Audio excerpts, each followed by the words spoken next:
La entrevista del Telematutino 11, gente importante, a tratar temas importantes. Nos acompaña el doctor Rafael Sánchez Cárdenas, ex ministro de Salud en el gobierno del PLD, el último ministro de Salud. Fue también encargado de la Secretaría de Salud, miembro del Comité Central y gran amigo de viejas batallas. Así es. Buenos días, Rafael, un placer. Bueno, muy buenos días. Doctor, buenos días. Para mí es un placer aquí siempre con ustedes. Gracias. En este programa que ya tiene unos años. 2006. 2006. Es decir, que 16 ya años. haya acumulado unos años de experiencia. Aparte de la que ya unía, que tiene muchos años en los medios. De modo pues que me siento muy a gusto entre amigos. Gracias. Yo agradezco, por cierto, un Twitter que pusieron ayer que decían del dúo nuestro, que nos comparaba. Yo decía, oye, una comparación que uno se siente tan mal porque nos comparaba con el dúo de Billy Berrua con Tomás Troncoso. Uf. Ah, sí, no sabía. Que es una cosa extraordinaria, pero bueno, uno agradece ese tipo de elogios. Rafael, yo quiero comenzar con la política. Muy bien. Porque esa reunión de Hipólito Mejía con Francisco Javier, con... ¿quién más estaba ahí? Estaba Fadul, sus hijos. Eso ha creado en los mentideros políticos una serie de especulaciones, que se está negociando un acuerdo con el PLD para que apruebe la reforma constitucional, a cambio de habilitar a Danilo Medina, a cambio de que cesen ya los procesos judiciales, muchísimas cosas, tú lo has leído, que se ha generado ese encuentro que no fue oculto porque hay fotos. Es decir, la idea no fue hacerlo oculto porque ahí están las fotos. Claro. Y hasta había periodistas, que no sé qué periodistas que tienen una suerte de estar bien con todos los partidos y todos los gobiernos. Mira, ¿Qué tú opinas de eso? El PLD tiene su política bastante clara, señalada. Está trabajando desde su Congreso por su fortalecimiento y reencauzar su línea política. Estos encuentros son habituales. Yo no sé por qué se sorprenden, pero son habituales. Ah, sí. Sí, que Hipólito comparte mucho no con solo. Es decir, no con nosotros. Los partidos, es decir, entre sí comparten. Son frecuentes y hay reuniones que se han dado también con la Fuerza del Pueblo y con otros partidos. Eso es frecuente que se dé, esos encuentros. O sea, la comunidad política nacional nos conocemos todos y hay encuentros diversos. En este caso, bueno, con una sonrisa en la cara, porque, y entiendo yo que muchas veces en la prensa, o lo que la gente entiende es como, bueno, son completamente opuestos, pero se saludan con mucha amabilidad fuera de, ¿verdad que sí? Es que mira, aquí tradicionalmente la política se ha ejercido como una suerte de carnicería, lo cual habitualmente va en contra de la propia comunidad política y de partidos políticos, que crean las condiciones para que a nivel sociedad el mensaje que se lleve sea en contra de la política, en contra de los partidos, y habitualmente terminan siendo señalados como la fuente principal de todos los males nacionales, habidos y por haber.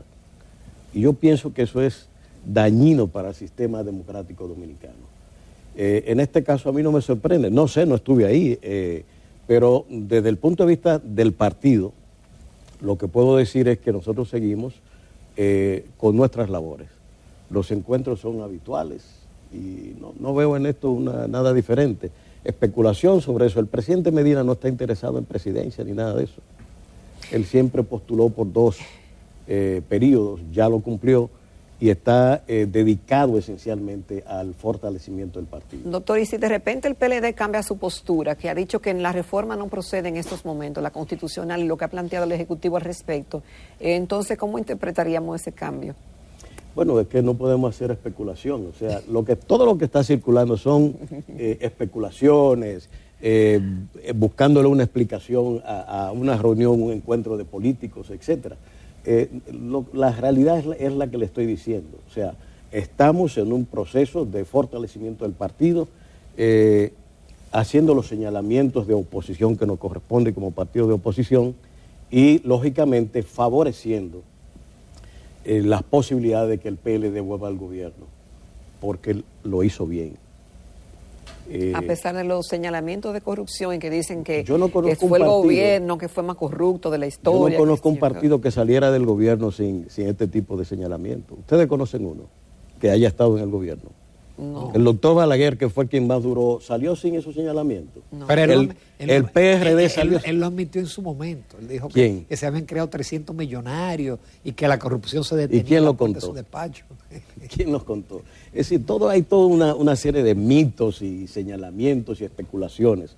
En los gobiernos... En el caso del PLD se quiso mostrar como caer el gobierno más corrupto en toda la historia. Es falso. Eso es una falsedad, eso son las coyunturas del momento. La historia siempre va a poner en su lugar todo. El PLD ejerció, yo no creo que aquí haya habido historia de gobiernos como los del PLD. El PLD modificó este país. Ahí tú incluyes a Leonel y a Danilo. Exactamente. Modificó este país para bien. De un presupuesto de 22 mil millones de pesos. Mire lo que tenemos hoy. ¿Y a quién se le debe eso? Al año y medio de gobierno de Luis Abinader. El cambio productivo, el desarrollo del turismo que se está señalando ahora, la infraestructura nacional que se creó, el crecimiento de clase media, la reducción de pobreza. ¿Y quién fue que hizo eso? ¿Quién fue que creó la infraestructura escolar nacional? ¿Quién ha formado más profesores y profesionales en este país que el Partido de la Liberación Dominicana? Nadie. Y esos son los hechos duros. La economía nacional alguna vez fue más fuerte que con el PLD. Esas calles que usted ve atiborradas de vehículos se debe a un crecimiento de clase media. No son las guaguitas ni las voladoras las que están creando los tapones. Es la clase media que anda una persona en un vehículo. Póngase a ver para que usted vea. Entonces, ¿a qué se debe eso?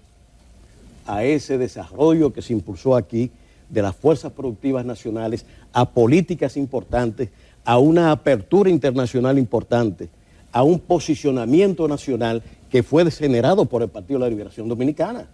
Esos son los hechos duros. Ahora bien, no estamos negados nunca a que aquel que haya cometido una falta sea llevado a los tribunales con el debido proceso. El uso político, incluso de los fallos que se puedan producir o cosas de este tipo de gente señalada, siempre se ha dado. A Balaguer, que vamos a decirlo acá, se molestaba enormemente con los señalamientos que le decía, y hay algunas fílmicas de las reacciones de él. Hasta un punto recuerdo que dijo que la corrupción se detenía en la puerta de su despacho. Es decir, son cosas ya parte de la política. Y la corrupción, salgan de aquí del país para que veamos qué pasa en los otros países. ¿Hay corrupción en este gobierno? Están ahí. Cada día ha salido, pero el tratamiento de esos casos no es igual al del PLD. No es igual. ¿En qué sentido? ¿Y de parte de quién, doctor?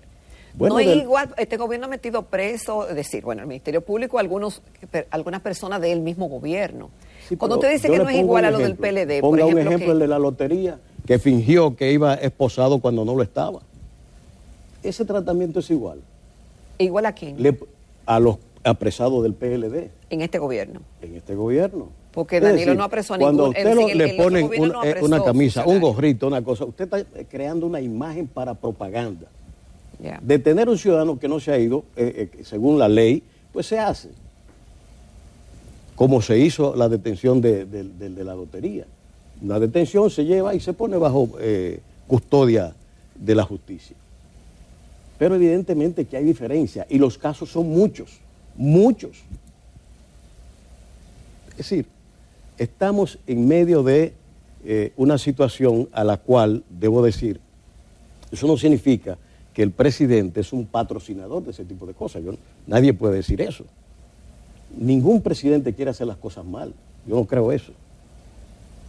Ningún presidente. Todos van con la ilusión de dejar un país mejor, de hacer un país mejor. Pero siempre se reflexiona, doctor, y se puede ser mejor. La posibilidad de mejorar siempre está planteada. Y una vez pasado el gobierno, los gobiernos, es bueno verse y ver, bueno, en qué yo fallé, qué yo hice mal. Y han salido a la luz pública algunas cosas que, de ser ciertas, ¿dónde estaba la autoridad? ¿Dónde estaba el partido que no se dio cuenta de que algunas cosas no se estaban haciendo correctamente? Pero siempre ha sido así. ¿Dónde estaba el doctor Balaguer con los 300 millonarios? Pero eso no justifica. Decir, porque otro lo haya hecho mal, yo no tengo que hacerlo mal también. No es que estoy justificando, es decir, es que habitualmente por razones políticas se trata de estigmatizar los gobiernos salientes para yo posicionarme. Simplemente usted hace el sometimiento de aquellos que se ha determinado que han cometido faltas penales y lleva el procedimiento y el juicio. Eso es lo que manda la ley. Sin circo. Sin un circo, sin un sistema de especulación tomándose la honra de cualquiera, o hacer acusaciones infundadas para luego dejar fuera del juicio a personas, pero ya están. ¿Quién le va a rescatar la honra a esa persona? Pongo un ejemplo. El expresidente del Senado, que fue involucrado en el caso Odebrecht. Exacto, que fue luego liberado por los tribunales. Sí. ¿Y quién le va a devolver la honra a ese Andrés Bautista? Después de años de imputación, ¿quién le va a devolver su honra cuando ya fue puesto en la parrilla pública como una persona que había cometido dolo y involucrado en ilegalidades? Entonces la honra de la gente, yo pienso que hay que tener mucho cuidado con eso, y aquí estamos como una suerte de circo. Y eso es un valor fundamental, porque está en la base de las estructuras sociales. Pero eso es decir, depende, cuando usted doctor, se lleva la honra de una persona que no sea ya por un hecho comprobado y sancionado, doctor, por un pero tribunal. eso depende. Ajá. Le digo, Sí, usted fue ministro de Salud Pública. sí. Que yo sepa, usted nadie lo ha mencionado en ningún caso. Y le han hecho auditoría, Y me yo han imagino. hecho. Pero, entonces? me han mencionado. Parte de esa carnicería que yo le digo, y es más, en la propia rueda de prensa yo tuve que señalarle a un ministro actual con cierta Que lo mencionaron en rabia, qué. ¿entiende? No, han dicho que no hicieron, pero no de acto No, de que no corrupción. hicieron, no. Y incluso llegó a decir que no veíamos en los tribunales. Así. Pero a ti te han hecho auditoría. Sí, las judiciales están hechas. Y no tengo ningún temor. No fui a hacer negocio, no hice negocio, no tengo aspiraciones, yo quiero vivir como he vivido siempre. Yo soy silviano en eso. Vamos a una breve pausa, Rafael Sánchez Cárdenas, y vamos a hablar de medicina Muy bien. y de políticas De públicas. salud. De salud. Así es que no se la pierdan. Continuamos esta mañana en Telematutino 11 conversando con el doctor Rafael Sánchez Cárdenas, quien fue ministro de Salud Pública y también es secretario de Salud a lo interno del Partido de la Liberación Dominicana. Doctor, hace unos días yo vi algunas declaraciones suyas al respecto de lo que está ocurriendo en el país y la visión que tiene el gobierno con respecto a lo del COVID. Y usted decía que todavía no fue exactamente así, pero que no podemos cantar victoria por lo que está ocurriendo en algunas provincias en China y que todavía no estamos exentos de que ese virus pueda volver, mutar y eso, y como que hemos bajado mucho la guardia. ¿Cuáles son específicamente las puntualidades que usted, con la experiencia adquirida, puede hacer al día de hoy al respecto? Reglamento Sanitario Internacional y la OMS son los que declaran las pandemias y las cierran también. Es decir, la abren y la cierran, el fin y el inicio. Es decir, es la autoridad competente a nivel internacional. Recuerden que la pandemia no es un brote. Los brotes son así a nivel, mirando ahora mismo con el dengue. Eso es un brote, que son facultades de las autoridades nacionales. En el caso de pandemia, que son afecciones de países o del mundo completo, como ha pasado ahora, la Organización Mundial de la Salud es la responsable de eso, siguiendo las normativas del Reglamento Sanitario Internacional. De manera que ella será la responsable de declarar las alertas y el cierre de la pandemia. Los casos a nivel internacional están ahí expuestos. Incluso ya en Estados Unidos se previene que para otoño va a haber un incremento notable de casos. De modo pues que decir... ¿Y China? Ahí estamos viendo en China. China tiene cerca de 50 millones. Shanghai, imagínese usted un centro comercial donde muchos dominicanos en el comercio van. Está en serios problemas en estos momentos. De manera que en un mundo interconectado como este, y el comportamiento de los virus como es tan sensible, que se puede ver no en el COVID, en la influenza, cómo viaja y rápidamente se convierte en un fenómeno mundial. Y mata. Y mata también. Es decir, por eso decimos que sencillamente el país tiene que seguir teniendo la vigilancia, los controles, la observación centinela para evitar que se puedan producir un incremento notable de casos. Y hoy que celebramos el reconocimiento de la Organización del Turismo, hay que entender que el turismo es una movilización global que puede traer en cuestión de horas un virus a un país. Ay, sí. Reiniciar. De hecho, aquí llegó con el turismo. El primer caso fue el señor Pascualini. ¿De dónde venía? De Milán.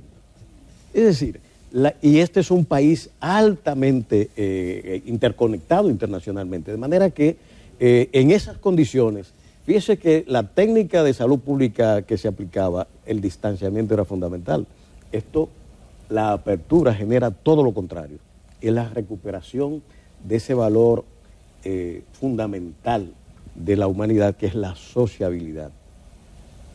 El turismo es una fuente extraordinaria de la gente salir, interconectar, conectar con otras culturas con fines de desarrollar el derecho al ocio que tenemos los humanos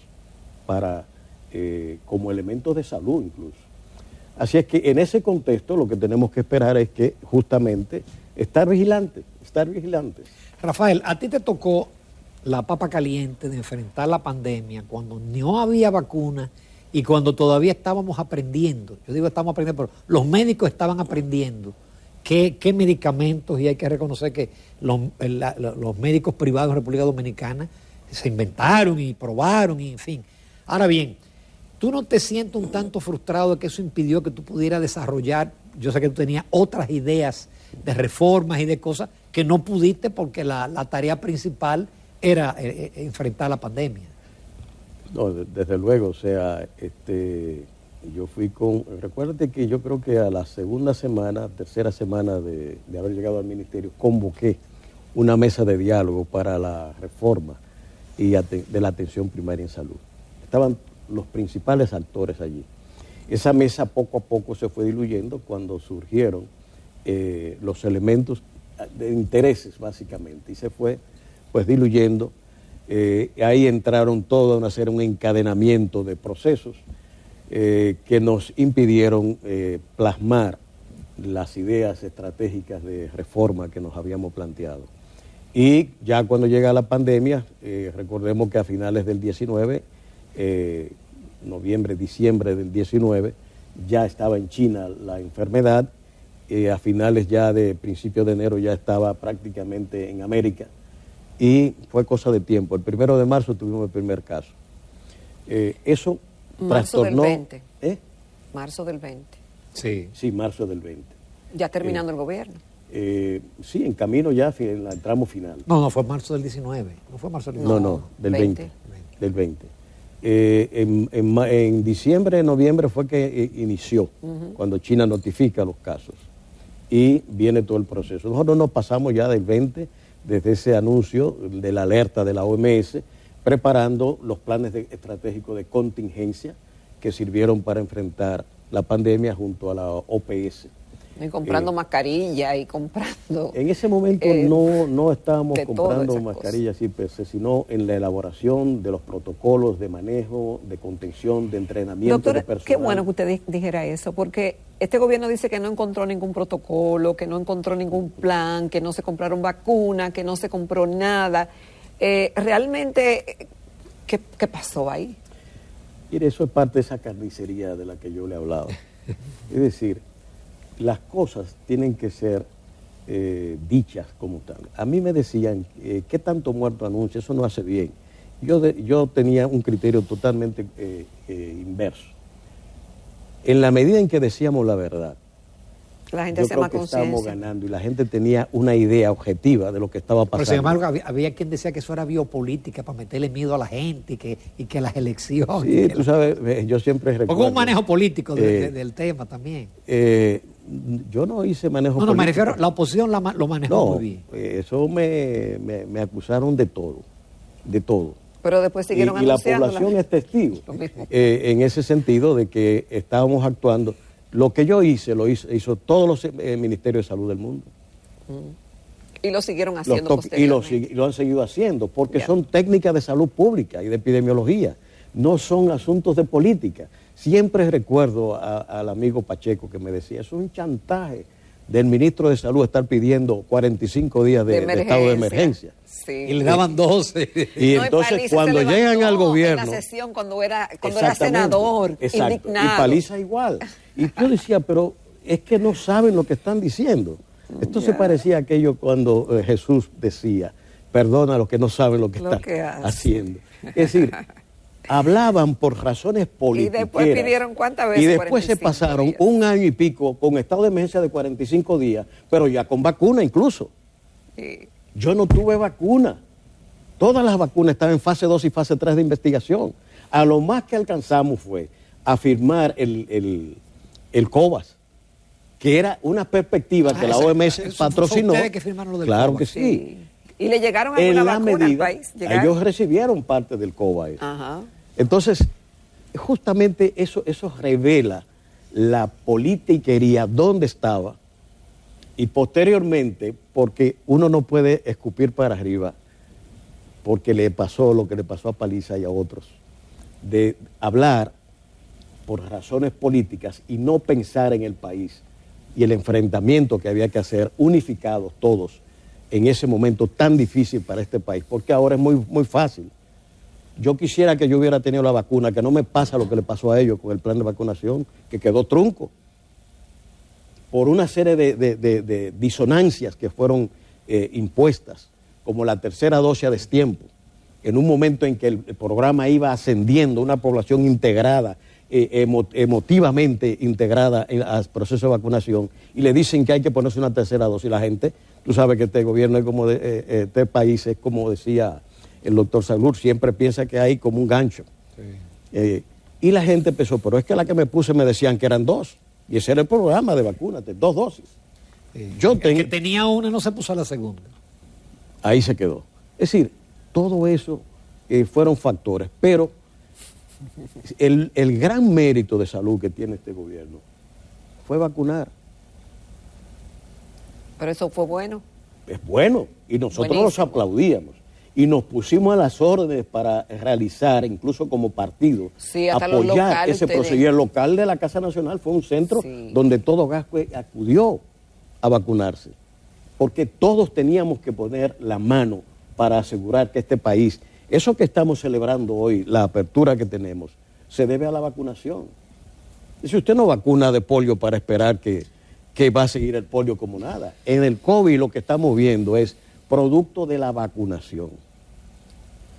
Rafael, en los pocos minutos que quedan, tú dijiste algo muy importante, y es que tú hiciste el intento inicial con el tema de la atención primaria, que hace toda la vida nos han dicho que es la entrada al sistema, que es lo más barato. O sea, ¿tú crees que ahora con las mesas de trabajo en el Consejo Económico y Social eso pueda avanzar aunque sea una pulgada? Yo estoy muy frustrado con la mesa del diálogo de salud. ¿Y ¿Tú por estás qué? participando? Sí, claro. ¿Por qué, doctor? ¿Qué ha pasado ahí? Porque a nosotros nos invitan al diálogo para una reforma en salud. Se supone que el gobierno debió presentar un borrador con las reformas que quería y no lo ha hecho. Lo que ha hecho es presentar un listado de temas a discutir. Pero un borrador, si usted tiene una idea de reforma, bueno, vamos a ver el marco institucional, ¿cuál es? La 4201, la ley de salud. ¿Qué es lo que usted quiere modificar de ella? La 8701, ¿qué es lo que usted quiere modificar?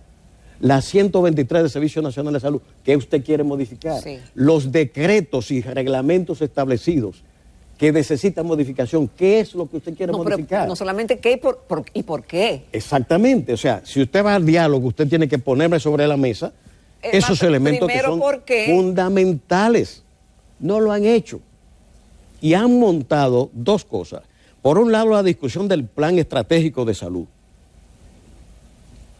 que debo decir que con una consultoría de Inter y el Consorcio de Cataluña, dejé muy avanzados los documentos, los 5 documentos fundamentales del plan, quedaron hechos ahí. 3 de ellos, y el cuarto y el quinto fueron los que quedaron a medias. El cuarto ya, que eran las consultas, se llegó a avanzar en ese camino. Y ahí están como el elemento. Usted dice, ¿estamos en el diálogo o estamos en el plan estratégico por allí? O sea, el plan estratégico significa que tú vas a recoger los elementos de reforma que tú quieres, y de cambios y de reestructuraciones. Lo único que se ha presentado así formalmente fue la nueva estructura, el manual de funciones del ministerio, que ya lo habíamos aprobado en una comisión conjunta del MAP y el ministerio. Pues ellos retiraron el que se había aprobado y plantearon otro, sobre el cual tenemos muchas observaciones en ese sentido. Es más, lo que han hecho es aumentar el aparato y la funcionalidad perdida. Por ejemplo, se han creado direcciones regionales del ministerio, que no la tenía. El Servicio Nacional de Salud tiene servicios regionales de salud, que yo digo, y es mi observación en este sentido para el gobierno, nosotros necesitamos la informatización urgente del Sistema Nacional de Salud. Y habíamos avanzado. Y no está informatizado, doctor.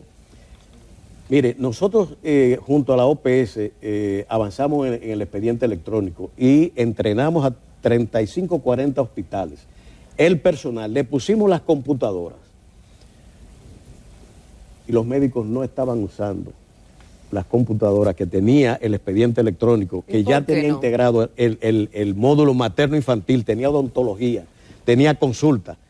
Es decir, y usted se pregunta, solo con materno-infantil tenemos más del 50% de la población. Ahí, que si se usa, eso va creando el banco de datos importante para usted poder conducir las políticas públicas. Porque con los folders y los papelitos esos que se usan en los hospitales, nosotros no vamos para ningún lado. No. Se necesita eso. Y además ese expediente permite que donde quiera que usted vaya, el sistema le va a presentar esa información. Dejamos en proceso de licitación un gran centro de cómputos para que se integrara la información en salud, tanto de SENASA, de Promesecal, del Servicio Nacional de Salud y de Salud Colectiva, que eso es importante. Habíamos propuesto la creación de un viceministerio de investigación y formación de recursos humanos en salud, fundamental. Uno de los ejes principales de la reforma tiene que ver con recursos humanos en salud. La mayoría de las enfermeras que pasan, que atienden aquí a pacientes, son auxiliares de enfermería, no licenciadas. De manera que todos esos sueños que teníamos de reforma, de discusión abierta con todas las universidades, etcétera, todo eso quedó, Ramón, a medio término, porque los incidentes fueron muchos. Ustedes recuerdan incluso en materia turística la muerte de unos 10, 11 turistas que tuvimos en un momento. Y luego la pandemia, pues lógicamente, ya implicaba un enfrentamiento más serio y más complejo que lo que tuvimos. Pero el país ha salido, ya lo vemos, y yo creo que eso es, hay que ver. Aquí, el que piense que va a parir un sistema nacional de salud en una reforma que empezó en el año 98, y este gobierno no lo quiere entender. 24 La ley 4201 de 2001 empezó a discutirse en 98. La ley 8701 también. En el 2015 se salió la ley 123, Servicio Nacional de Salud. Es decir, todo un sistema de reformas que han ido mejorando la salud dominicana. Hay que hacer una nueva ola de reformas, pero vamos a plantearla. Lo que no podemos es borrar lo que se hizo y pensar que estamos pariendo un muchacho nuevo.